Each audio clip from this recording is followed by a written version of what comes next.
Ah, mais j'ai jamais vu les bronzés.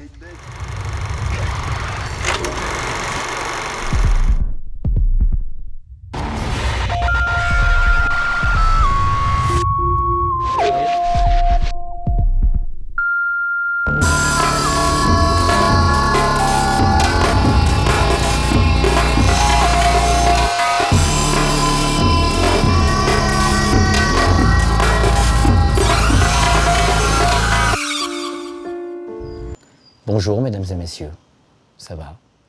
C'est bientôt la fin du monde, vous le savez, vous avez d'ailleurs voté pour un homme en costard qui va vous sauver de la fin du monde. Hein? Va-t-il vous sauver du Warlock? Je ne pense pas. Qui est le Warlock? Que fait-il ici en costume noir? Que veut-il? Vous le saurez en regardant cette émission, c'est gratuit, c'est maintenant.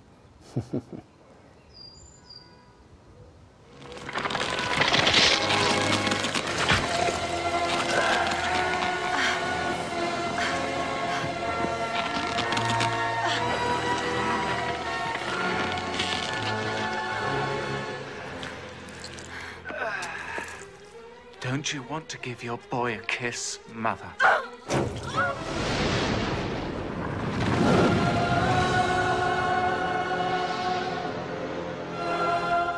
In the name of love.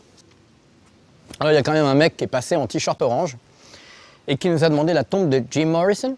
Jim Morrison, parce que quand les gens ils viennent ici, c'est Jim Morrison, Serge Gainsbourg, Jim Morrison.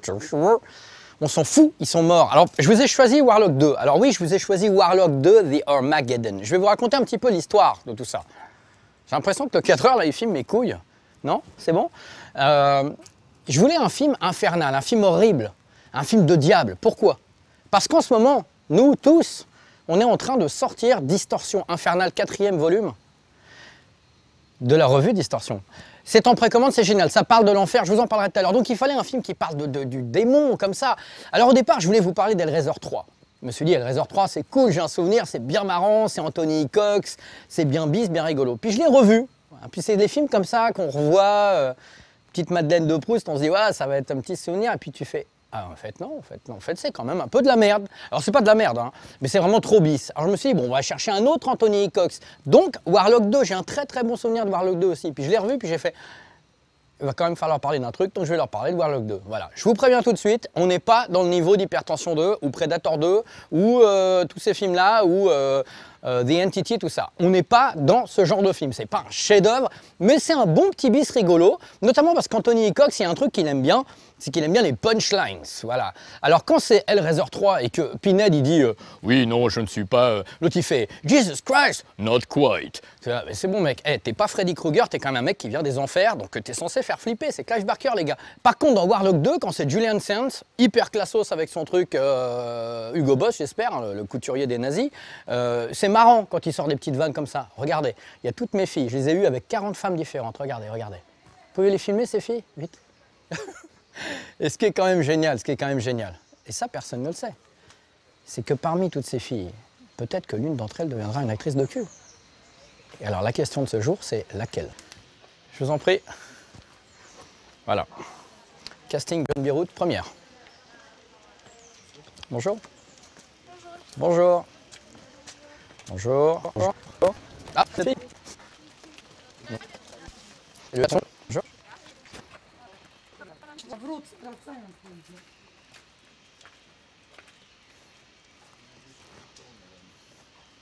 Vous voyez, Dieu est avec nous. On n'a rien fait. Enfin, en tout cas, moi. David? Oh, David.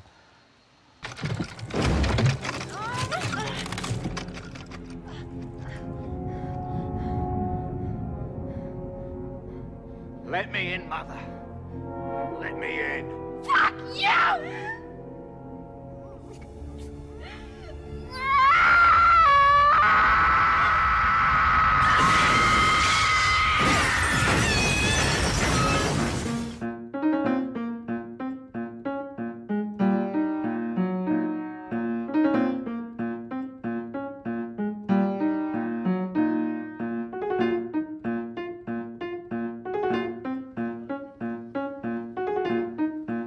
Bon, concrètement, Warlock 2, c'est quoi? Warlock 2, c'est la suite du 1, et il est sorti avant le 3. Ok? Bon. C'est l'histoire de sorciers qui, tous les 1000 ans, sont censés empêcher la venue sur la terre du diable, tout simplement. Voilà, Belzébuth, Belzéburn, j'ai envie de dire. Belzéburn, Belzégrosburn, regarde-moi ça mon pote. Ça c'est de l'homme. C'est pas Macron ça, c'est de l'homme. Qui aime les hommes, comme Macron, certes. Bon. Alors voilà, le truc c'est qu'il faut, pour empêcher la venue du diable, il faut des petites pierres comme ça, comme des petites couilles, tu vois. Et donc ils ont ces pierres en leur possession, les sorciers. Sauf que le diable, il se dit, putain, c'est la merde, à cause de ces pierres, je peux pas venir. Donc j'envoie sur Terre mon fils, tranquille, il va faire sa petite besogne avec sa coupe comme ça, bien coupée blonde, son beau costard Hugo Boss, je vous l'ai dit tout à l'heure déjà, pour qu'il récupère toutes ces pierres. Et une fois qu'il aura récupéré toutes les pierres qu'il s'est foutues dans la poche, et ben du coup, plus rien ne peut m'empêcher. J'ai du mal à parler, hein. C'est la proximité de ce masculinisme, une fois de plus. Une fois qu'il a récupéré toutes les pierres, plus rien ne peut m'empêcher, moi, Belzébuth, d'arriver sur Terre et de foutre la merde et de détruire la Terre. Voilà.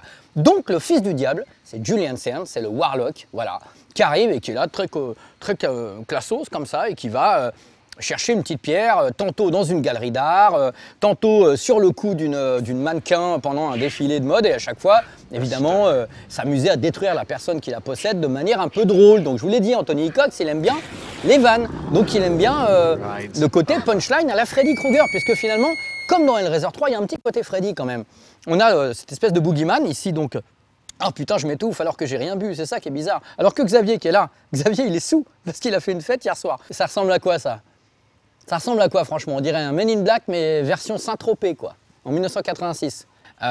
Qu'est-ce que je voulais dire par là? C'est que donc il va tuer quelqu'un, par exemple, je vous donne un exemple, je ne vais pas vous spoiler le film.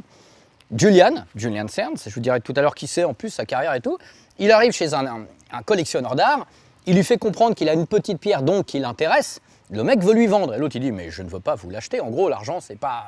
je vous l'échange contre quelque chose. Je vous l'échange contre l'œuvre d'art la plus incroyable que vous ayez jamais vue. Donc le mec dit ok je vous fais confiance, il donne la pierre au fils du diable, tranquillement, le fils du diable, voilà. Et l'autre dit mais en échange vous me donnez cette œuvre d'art, donnez-la moi. Il dit mais je vais tenir ma promesse. Et il regarde le mec comme ça, puis il fait... Et en fait, il façonne le visage de l'homme comme une œuvre d'art à la Picasso. C'est-à-dire que son visage fait... Puis il fait... Et en fait, tu le vois en train de s'amuser à faire une œuvre d'art avec le mec. Et à la fin, on a une espèce de mec complètement rabougri, plein de couleurs, puis il fait c'est vraiment Picasso.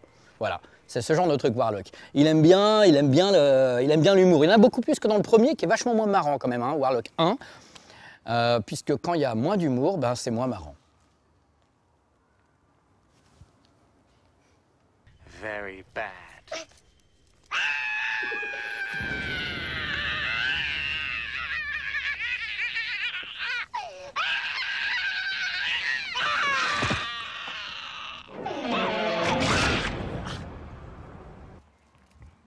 Si je vous ai réunis ce soir, c'est pour vous parler, mes amis, d'abord du fait que... Regardez ça, regardez.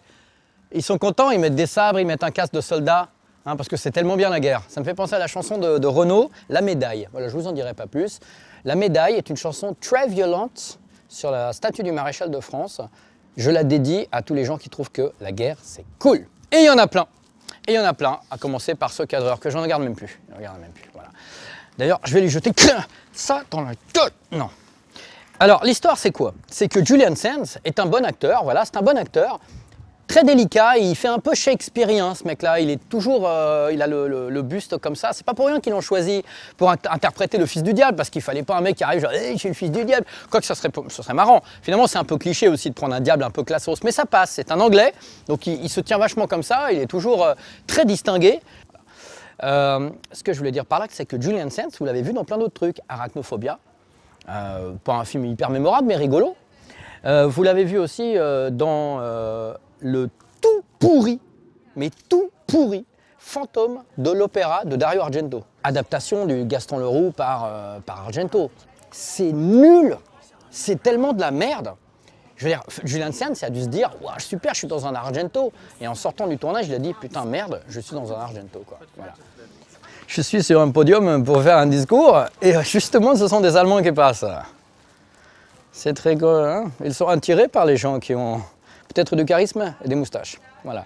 Julian Sands, donc voilà, grande carrière. Il a joué dans Naked Lunch, le film de Festin nu de David Cronenberg. Il a joué dans plein de choses comme ça, voilà. Bon, Julian Sands, c'est un mec assez discret. Il n'a pas eu une carrière où il est vraiment une star, mais c'est un type comme ça qui a quand même une carrière une belle carrière, on peut le dire. Dans quoi on l'a vu récemment? Il a joué un tout petit rôle dans quoi je l'ai vu là très récemment, il joue un jeune, je sais plus. Par contre, Anthony Hickox, réalisateur de son état. Alors là, il y a vraiment des choses à dire. Anthony Hickox, limite cette émission Warlock 2 est presque une sorte de prétexte pour parler d'Anthony Hickox. Parce qu'Anthony Hickox est un grand artisan de la série B. Il est à bonne école puisqu'Anthony Hickox est le fils de Douglas Hickox qui lui-même était un grand, puisqu'il est mort, comme tous ces gens ici, c'est un peu le plan commun entre Douglas Hickox et ces gens, un grand artisan de la série B. Voilà, ce sont des gens vraiment de père en fils qui font du cinéma d'exploitation, mais ne sont pas des artistes au sens où ils vont faire une espèce d'œuvre visionnaire, mais par contre, ce sont des artisans au sens où ils aiment ce qu'ils font et ils font des films qui marchent et pour le public, un peu comme John Badham, si vous vous souvenez de lui. John Badham, bon, Tonnerre de feu, tous ces films-là, La Manière forte, ce ne sont pas des mecs qui ont une personnalité très forte, mais des très très grands artisans. Anthony Hickox, il a quand même fait un paquet de séries B ultra classiques, plus ou moins bien, voilà, qui vieillissent plus ou moins bien, je vous l'ai dit tout à l'heure, Hellraiser 3, Warlock 2, mais aussi Waxwork et sa suite, dans lequel joue Zach Galligan, le héros de Gremlins, qui d'ailleurs fait une apparition dans Warlock 2. Grâce au miracle du montage marquessien, vous allez voir en ce moment cet extrait. Surprise! Merci David. Voilà, ça c'est Portuguese Power mon pote. Et il a fait quoi d'autre aussi, Anthony Hickox? Il a fait, alors ça je vais vous en parler dans une autre séquence parce que je pense que ça nécessite qu'on se mette dans un endroit bien pour se poser, pour vous raconter tout ça. Ouais, non si c'est assez dingue.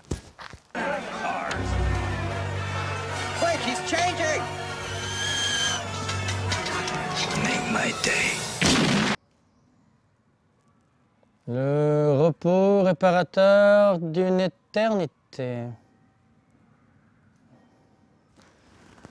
Ouais, je vous parlais d'Anthony Hickox. Anthony Hickox.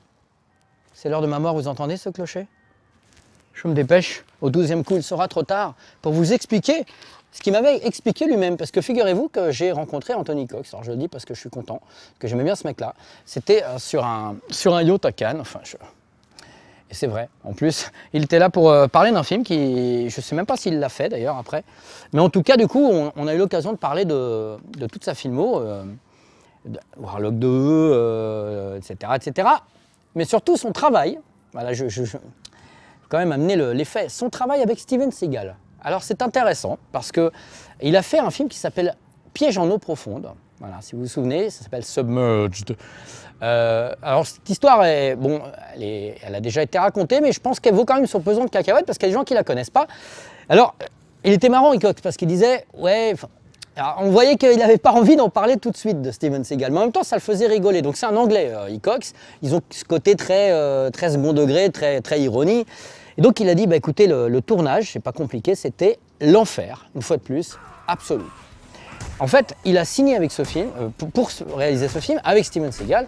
Donc l'idée de départ, c'était des mecs qui sont dans un sous-marin, donc vraiment sous l'eau, vraiment coincés sous l'eau, et il y a une espèce de bête qui commence à les faire chier. Bon, lui, il voulait faire du fantastique, il aime le fantastique. Et puis tout de suite, Steven Seagal, une fois que ça a été signé, il a commencé à dire « Ouais, je sais pas, moi vous savez, le fantastique, les tentacules, le truc. » Donc tout de suite, en fait, Hickox, il me disait « J'aurais dû partir à ce moment-là. J'aurais dû me dire « Faut partir quoi. » Bon. Et à partir du moment où le tournage a commencé, c'était l'enfer tout le temps. C'est-à-dire que Hickox me disait, Seagal, il était attendu à 9h sur le plateau, il arrivait genre à 13h. Il arrivait à 13h avec son cuisinier, qui lui cuisinait à manger. Seagal s'asseyait, il mangeait, tu avais toute l'équipe qui attendait comme ça. Genre 14h, 15h. Et ils étaient tous là, tu vois, ils avaient géré la lumière pour tourner là. Et Steven Seagal, tout d'un coup, il se levait de table et il se promenait dans le décor. Et tout le monde le regardait faire avec des gardes du corps. On est quand même sur un plateau de cinéma, il y a genre 15 personnes, 20 personnes, que des gens que tu connais. Hein. Il avait 4 gardes du corps autour de lui, personne ne comprenait ce qu'il faisait. Et tout d'un coup, il sortait son flingue, il faisait « Action !» Et il commençait à faire n'importe quoi. Et les mecs, les cadreurs, ils essayaient de tourner Seagal, filmer Seagal comme ils pouvaient, qui faisait n'importe quoi. Et au bout d'un moment, il faisait fin de journée, il repartait. Et Hickox, il avait ses rushs là et il se débrouillait avec ça, quoi. Donc il appelle le producteur pour dire qu'est-ce que je fais avec Seagal, c'est quoi ce bordel. Le producteur très vénère contre Seagal, Steven Seagal qui essaie de faire virer Anthony Hickox, le producteur qui défend Anthony Hickox, enfin vraiment des... Et bien sûr la post-prod s'est très mal passée, Steven Seagal a refusé de doubler sa voix, je vous l'ai déjà dit dans un titre provisoire, ça arrive souvent.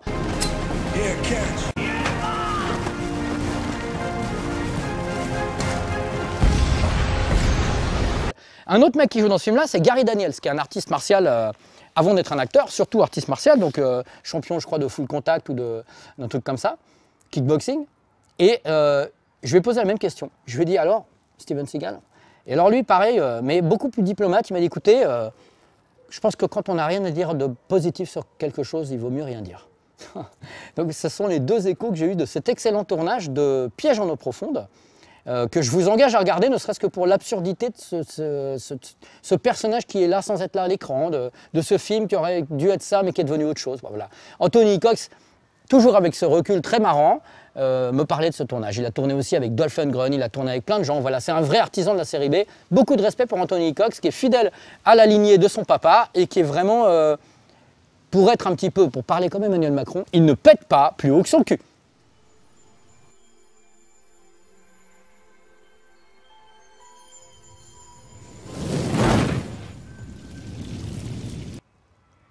Bon, il faut quand même que je vous parle de la musique de Warlock 2. Alors, il n'y a pas grand-chose à dire, hein, honnêtement. Hein. Ouais.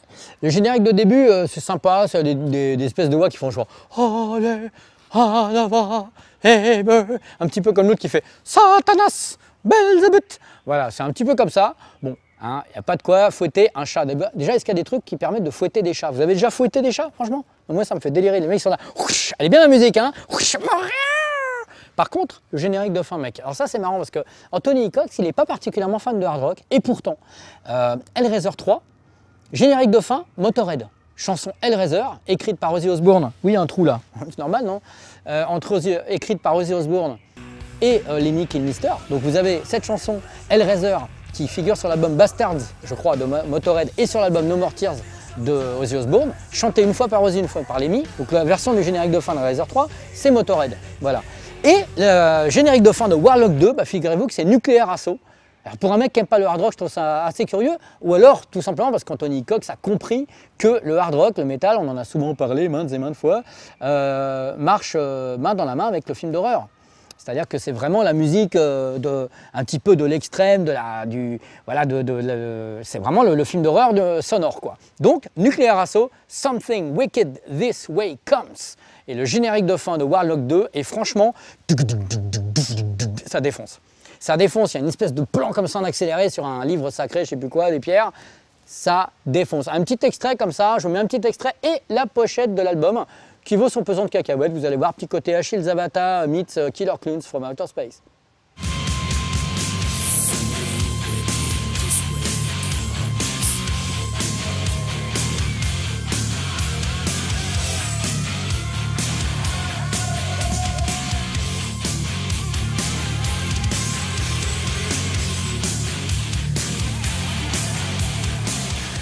Voilà, tout ça pour dire que Warlock 2, je vous l'ai dit déjà depuis le début, c'est pas non plus le chef-d'œuvre du siècle. Voilà, c'est une bonne série B. Pour l'apprécier, alors je tiens aussi à dire que la VF est marrante. C'est pas toujours le cas, la VF est plutôt rigolote, la voix du Warlock est plutôt marrante, Julian Sands est bien doublé, les blagues sont plutôt pas mal traduites. Moi, dans les années 90, voilà, j'étais petit, très petit, je l'ai vu en VF et j'ai beaucoup ri, et je l'ai vu et revu et revu. C'était une espèce de tape que j'avais louée à K58 VHS location à Saint-Denis. J'avais piraté la cassette et je me le matais en boucle. Voilà, c'était vraiment un petit truc cool. Faut pas déconner, c'est pas non plus un chef-d'œuvre, mais si vous le matez entre amis, franchement, c'est rigolo. Ça fait partie de ces petites séries B cool et pas honteuses. Voilà, il y a quand même cette espèce de conscience de la part des acteurs et du réal qui sont dans une série B, et du coup tu ne ris pas, une fois de plus, du film, tu ris avec le film. C'est léger, il y a même un petit côté Spielbergien qui moi me plaît pas du tout, j'aime pas du tout, petite musique un petit peu enjouée avec le jeune homme qui veut quitter sa campagne avec sa meuf, et puis qui est là, mais tu deviens un sorcier, mon fils, crois-y, et tout, mais tu es sûr, la limite il prend son vélo, tu vois, il traverse la lune, enfin bref, petit côté Spielberg comme ça, mais avec ce côté un peu evil que Spielberg aurait pas osé évidemment, puisqu'il y a des choses vraiment atroces, quand le Warlock vient un être et qui sort des cuisses d'une femme, je veux dire, c'est assez dégueulasse. Il y a le chien de la femme qui vient lécher l'espèce d'embryon ignoble, l'embryon bouffe le chien, enfin bref, il y a quand même ça. Spielberg, lui, petite couillette, il n'aurait pas osé. Ou alors il aurait dit, Toby, tu veux pas les réaliser Poltergeist? C'est pas moi, hein. Voilà. Donc Warlock 2, matez-le entre amis, tranquillement, avec peut-être des chipsters, avec un goût de votre choix. Vous êtes libre, c'est aussi ça la liberté. Nous sommes en marche, c'est la révolution. Je réponds à la question, la dernière fois, je vous ai posé une question. Vous avez été nombreux à répondre, quelques millions, ouais. On a lu tous les mails. Et certains d'entre vous ont trouvé, bien sûr, c'était Adieu l'ami. Adieu l'ami de Jean Herman, j'ai toujours dit Herman, mais je crois qu'on dit Herman, avec Charles Bronson et Alain Delon. Voilà. Et effectivement, à la fin du film, Delon, il est là, il fait « Yeah !» C'est très bizarre comme fin. Voilà, c'est une espèce de rapport entre les deux. Et je vous en avais parlé dans Rue Barbare, je crois, dans Titre provisoire Rue Barbare. Et je vous avais dit que Charles Bronson avait un très mauvais souvenir de ce film-là. Et qu'il disait qu'il préférait oublier donc ce film et Jean Herman. Voilà. Donc très mauvais souvenir pour Charles. Petit souvenir sympatoche pour les cinéphiles. Adieu l'ami, c'est pas le meilleur film du monde, mais c'est un film. Et c'est déjà pas mal d'être un film. Ok. Nouvelle question du coup. Alors David, regarde. Hop, les gagnants, tu vas les mettre là. Tu vas les caresser, notamment au niveau des... et tu vas les faire jouir de ta belle typo. Alors je m'empresse, tout à l'heure je vous en ai parlé au tout début de l'émission, je vous en reparle vite fait. En ce moment a lieu la précommande de Distorsion Infernale. Alors c'est vrai que si vous regardez cette émission dans 3 ans, ça n'a plus aucun sens. C'est un petit peu comme regarder Jean-Pierre Pernaut du jeudi 28 mars 1982. En 2017, c'est ringard. Donc ce que je veux dire par là, c'est que Distorsion Infernale, c'est le 4e volume de notre incroyable revue. Je dis bien incroyable parce qu'elle est incroyable, c'est vrai. Voilà, 144 pages plus poster, thématique infernale. Donc l'enfer dans toute sa splendeur, j'ai envie de dire. Ça peut être l'enfer mythologique. Alors par exemple, il y a une enquête sur ce que l'enfer est au Japon. Il y a aussi un reportage exclusif en photo au Japon, toujours, dans un temple qui mène aux enfers. Il y a aussi des interviews de gars incroyables comme Philippe Sedbon, par exemple, qui a réalisé Mr. Frost, dans lequel Jeff Goldblum joue le diable. Donc ça, c'est génial, parce que Sedbon, il a quand même côtoyé Alain Delon, Klaus Kinski, Lino Ventura, Jeff Goldblum, Roger Moore, Robert Vaughn, Michel Sardou. Voilà, donc ça c'est le top. On a aussi plein d'autres trucs. Nicolet, Raoul Servet qui a fait l'incroyable Harpia. Harpia fait un court-métrage monstrueux mais génial. Palme d'or de court-métrage en 79, l'un des trucs les plus terrifiants qui soit. C'est la couverture d'ailleurs de Distorsion Infernale, la voici sous vos yeux, dessinée par l'Antéchrist. C'est ça, c'est la Harpie de Raoul Servet. Tout ça c'est dedans. On a Graham Masterton qui est quand même pas la moitié d'un écrivain d'horreur fantastique. Voilà, une sorte de Stephen King mais qui a moins été adapté, puisque une seule fois je crois, dans un film de merde. Voilà, il y a plein de monde, il y a l'œil du cyclone, il y a l'un des créateurs de l'œil du cyclone qui est dedans, bonjour Alain, voilà, il y a énormément de choses, énormément de papier, de la funk diabolique, du black metal chrétien, tout ce que vous voulez c'est dans Distorsion et plus, il y a même des choses que vous ne voulez pas.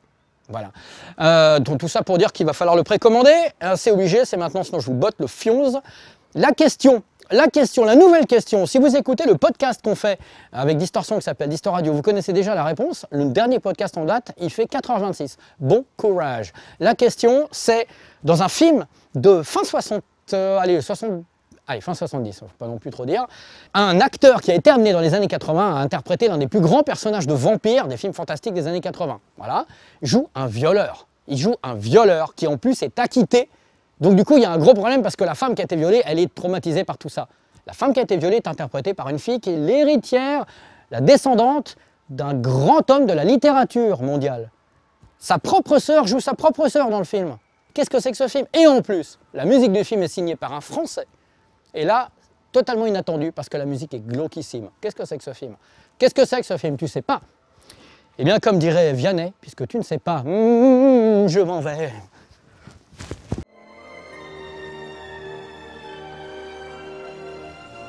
Tu crois qu'il y a des mecs qui se masturbent sur des tombes?